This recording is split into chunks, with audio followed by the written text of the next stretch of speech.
Maizes cepšanu šo svētdienu varēs apgūt Turaidā. Vairāk stāsta Natālija Valdniece.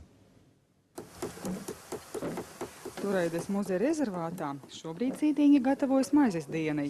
Pašlaik muzeja galvenā specialiste Ligita Beitiņa iegūst miltus pēc ļoti senām latviešu tradīcijām. Turaidas saimnieces lieliem un maziem ļaus izmēģināt, kā ļaudis pirms 1000 gadiem ieguva miltus, beržot graudus ar graudberzi. Un tad, lūk, ar mazo apaļo tādu dūru lielumu akmeni, berza, tik ilgi, kamēr miltiņi tika sabersti, un apmēram eksperimentālā kārtā ir izrēķināts, ka stundas laikā var saberst šādā veidā apmēram puskilogramu graudu miltos.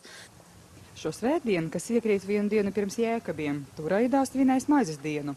Jēkabi tradicionāli ir laiks, kurā tiek godāta maize, jo jūlija beigās varēja pļaut pirmo labību. Ar savām receptēm, pieredzi un gudriem padomiem maizes cepšanā dalīsies Turaidā sabraukuši maizes cepēji. Ik viens varēs nobaudīt, kāda kura maizīte ir padevusies tieši uz Jēkabiem. Mīkliņa dzīve, redz, kā viņa elpo. Turaidas saimniece pašlaik taisa rudzu maizes mīklu, bet tā vēl nav gatava līdz galam.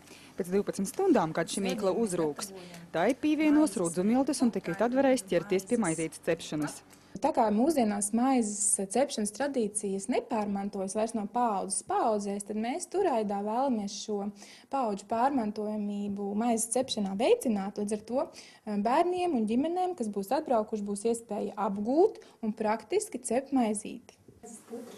Maizes tapšanas ceļu apmeklētājiem iepazīt palīdzēs Turaidas muzeja rezervāta krājuma etnografisku priekšmetu izstāde, kurā būs apskatāmas dažāda veida abras, baļas, sieti, līzes, sprieguļi un citi mūsdienās reti sastopami darba rīki. Natālija Valdniece, Ilmārs Roķis, LNT.